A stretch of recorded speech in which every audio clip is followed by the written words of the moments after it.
सर्दियां शुरू होते ही पेट से जुड़ी समस्या भी शुरू हो गई। गैस, ब्लोटिंग, कॉन्स्टिपेशन जैसी प्रॉब्लम अगर आप फेस कर रहे हैं तो एक तरीका है जिससे आप आराम से इसको ठीक कर सकते हैं। मैं बात कर रही हूँ योगासन की। योगासन के ज़रिए आप इस तरीके की प्रॉब्लम को सॉल्व कर सकते हैं और इसीलिए thehealthsite.com को योगाचार्य डॉक्टर पंकज ने बताए कुछ ऐसे आसन जिनके मदद से आप गैस, ब्लोटिंग जैसी प्रॉब्लम को सॉल्व कर सकते हैं।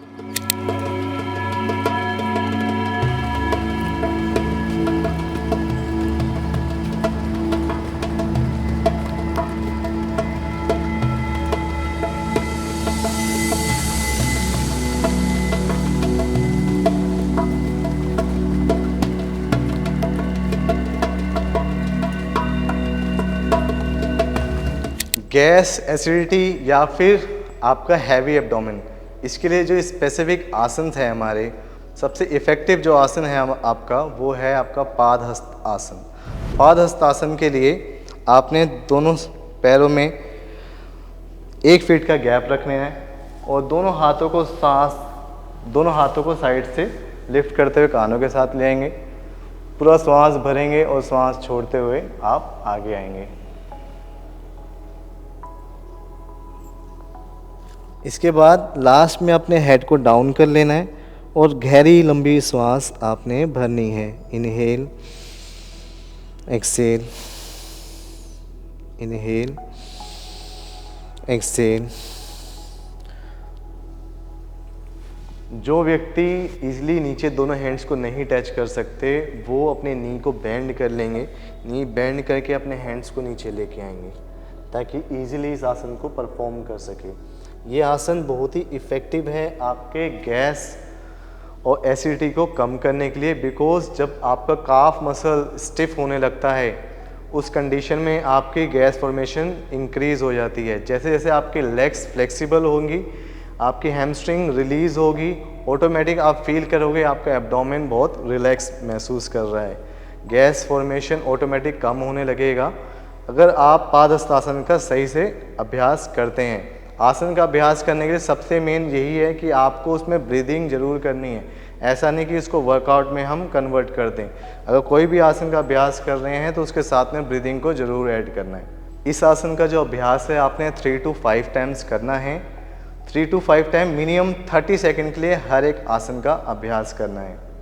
नेक्स्ट अभ्यास की ओर बढ़ते हैं जो है आपका मंडूक आसन। मंडूक आसन के लिए आप वज्रासन में बैठ जाएंगे। वज्रासन में बैठकर अपने थंब को हाइट कर लेना है। नेवल के लेफ्ट पोर्शन पे इसको फिक्स करना है और अपने राइट पोर्शन पे इसको फिक्स करना है।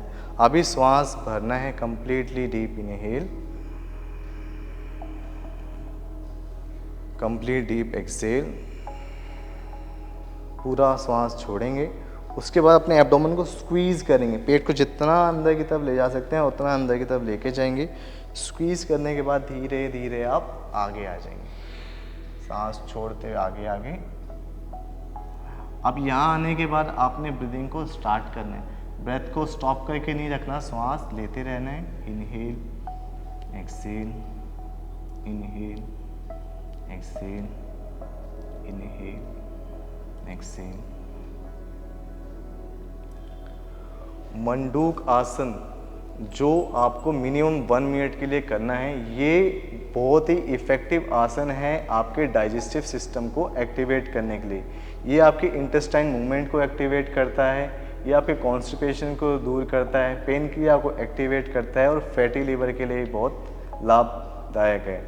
तो इस आसन का अभ्यास मिनिमम आपको 3 टाइम्स करना है। गैस, एसिडिटी को दूर करने के लिए आपको नियमित अभ्यास जरूर करें। नेक्स्ट अभ्यास जो है हमारा वो है धनुरासन का। इसके लिए आप पेट के बल लेट जाएंगे। धनुरासन के लिए आपने दोनों पैरों को फोल्ड करना है। राइट हैंड से राइट एंकल ग्रिप करना है, लेफ्ट से लेफ्ट एंकल ग्रिप करना है। अब एक बार गहरा लंबा श्वास भरेंगे, श्वास छोड़ेंगे। श्वास छोड़ने के बाद दोनों लेग्स को आप स्ट्रेच करेंगे। अभी मेन जो ध्यान देना है आपने, इसमें सारा फोकस आपका एब्डोमेन पे होना चाहिए। जो प्रेशर पड़ रहा है वो आपके एब्डोमेन पे है। इस आसन को करते समय आपको नाभि की बीट सुनाई देगी, नाभि की आवाज़ आएगी। यदि आसन आप सही से कर रहे हैं तो आप नाभि के साउंड को महसूस कर पाएंगे।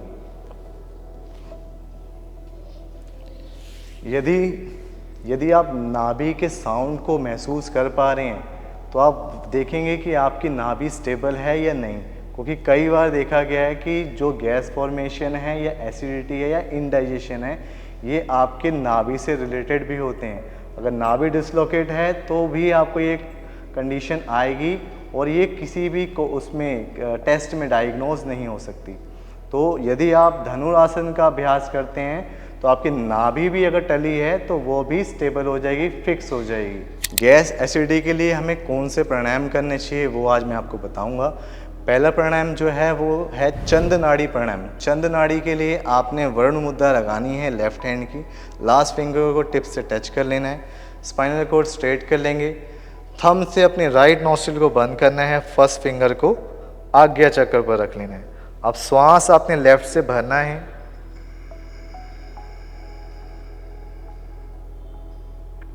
और लेफ्ट ही एक्सहेल करना है।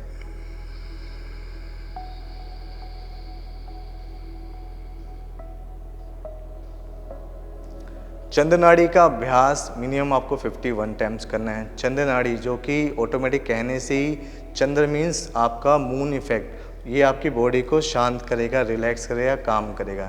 जैसे ही आपका माइंड रिलैक्स होता है ऑटोमेटिक आपका गैस्ट्रोनीमियस जो नर्व है वो रिलैक्स होती है। जैसी वो रिलैक्स होगी ऑटोमेटिक आपका डाइजेशन स्टेबल हो जाएगा। तो जैसे ही आपका माइंड स्टेबल वैसे ही आपका डाइजेशन स्टेबल। तो चंद्र नाड़ी प्राणायाम आपने मिनिमम 51 टाइम्स करना है।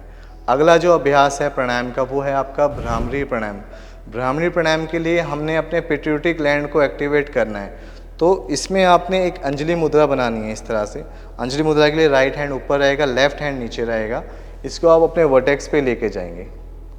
जैसे ही आप वर्टेक्स पे लेके जाएंगे इसको बिल्कुल सेंटर वर्टेक्स पे फिक्स कर लेंगे। अब श्वास भरेंगे, कंप्लीट डीप इनहेल। जब आप श्वास छोड़ेंगे उसमें आपने हमिंग साउंड को क्रिएट करना है।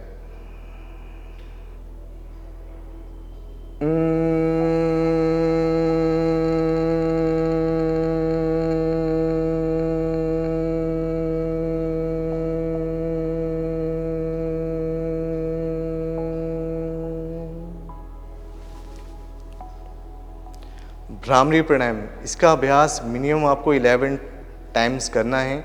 आप इसको और भी ज़्यादा कर सकते हैं, 21 टाइम भी। आप जितना आप प्रैक्टिस करेंगे उतना आपको इसका लाभ प्राप्त होगा, बिकॉज ये आपके पिट्यूटरी ग्लैंड को एक्टिवेट करता है। पिट्यूटरी ग्लैंड जो कि हमारा मास्टर ग्लैंड है। जब मास्टर ग्लैंड एक्टिवेट होता है तो हमारे हार्मोन सिक्रेशन को कंट्रोल किया जाता है। ब्रेन ही है जो हमारे हार्मोन्स को कंट्रोल करता है और सिक्रेशन करता है।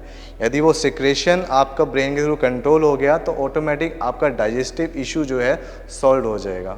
अगर आप नियमित तौर पर इस योगासन को फॉलो करेंगे तो आई एम श्योर कि आपकी जो गैस ब्लोटिंग वाली प्रॉब्लम है वो सॉल्व हो जाएगी। वीडियो कैसी लगी कमेंट करके ज़रूर बताएं और हेल्थ से जुड़ी इस तरह की और भी वीडियोज़ के लिए बने रहिए thehealthsite.com के साथ। नमस्कार।